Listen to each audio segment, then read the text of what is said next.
Halo semuanya, kembali lagi di channel Raja Galba ya. Nah, di hari Minggu yang sangat indah ini, saya sarankan kepada Anda untuk mengajak keluarga Anda liburan, bersenang-senang, rekreasi di luar sana.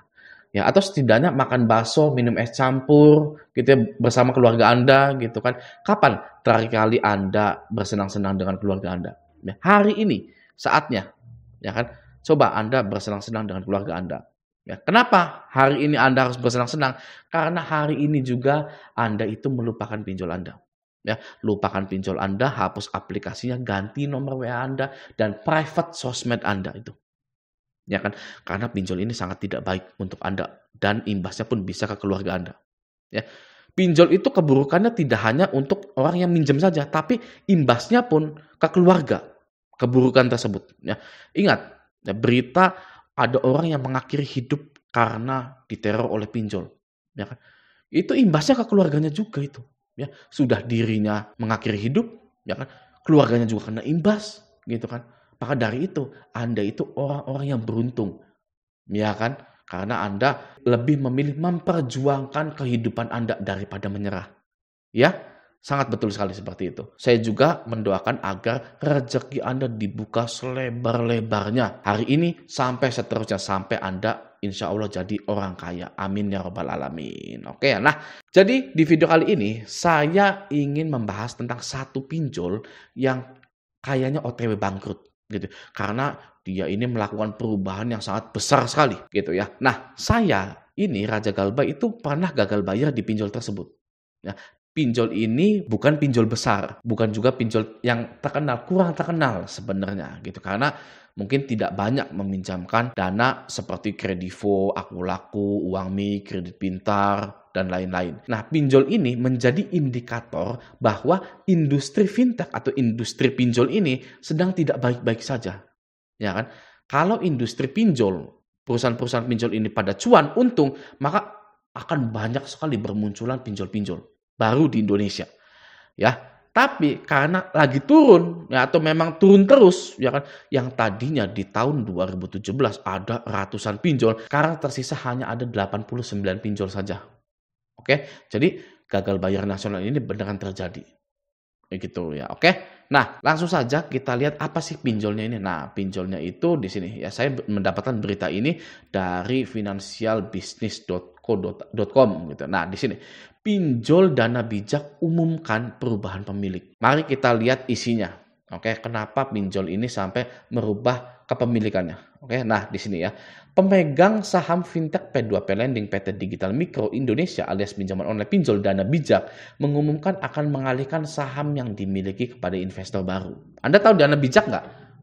Saya tampilkan dulu logonya ya. Nah, ini dia. Ini adalah dana bijak. Nah, kita lanjut dulu baca di sini ya. Dalam pengumuman media bertanggal 14 Agustus 2024, Direksi Dana Bijak mengumumkan pengambil alihan menyebabkan adanya pemegang saham pengendali baru dalam perseroan. Nah, sekarang seperti ini. Misal Anda punya toko kelontong, toko SRC biasanya ya kalau zaman sekarang itu ya. Untung nih, untung terus sampai Anda bisa punya mobil, punya rumah. Kira-kira Anda mau nggak ngejual toko tersebut? Ya, pastinya tidak mau. Ya.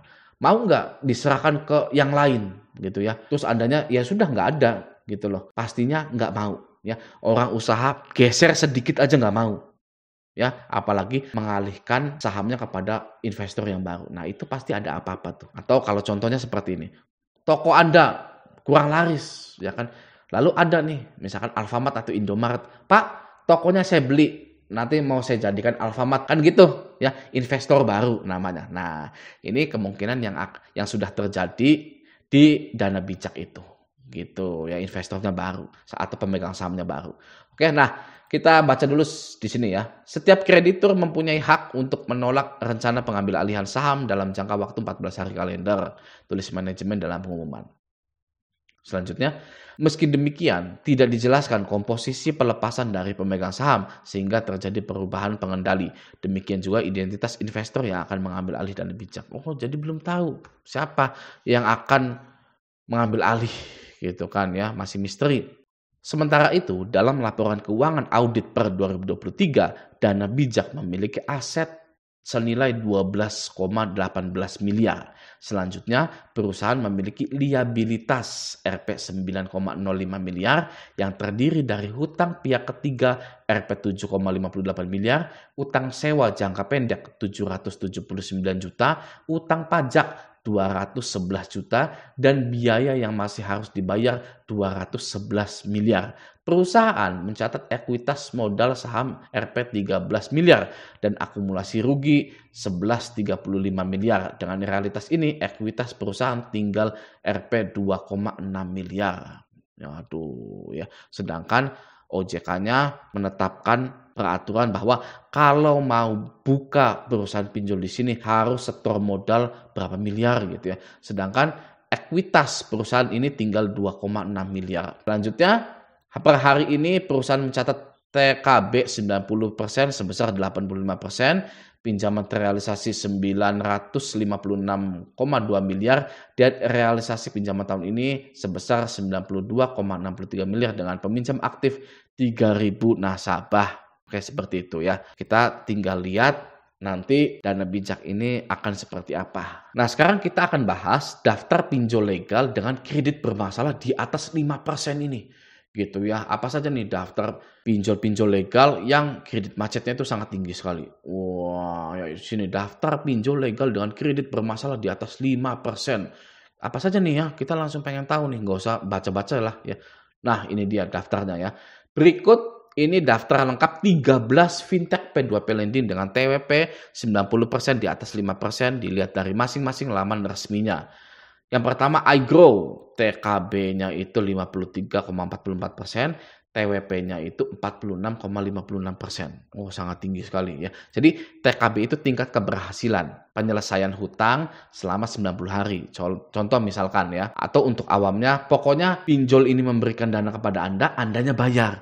Nah, itu tingkat keberhasilan. Ya, berhasil nggak sih hutang ini selesai itu mulai dari dipinjamkan dan dibayarkan gitu ya. Nah, iGrow ya TKB-nya hanya 53,44% saja.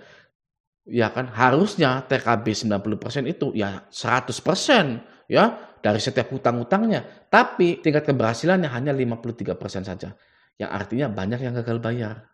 Oke. Nah, TWP 90 itu adalah tingkat one prestasi, tingkat gagal bayar di satu perusahaan tersebut. Ini sampai 46,56% sendiri ya. Hampir nyentuh 50%-nya. Nah, itu sangat buruk sekali untuk perusahaan-perusahaan pinjol.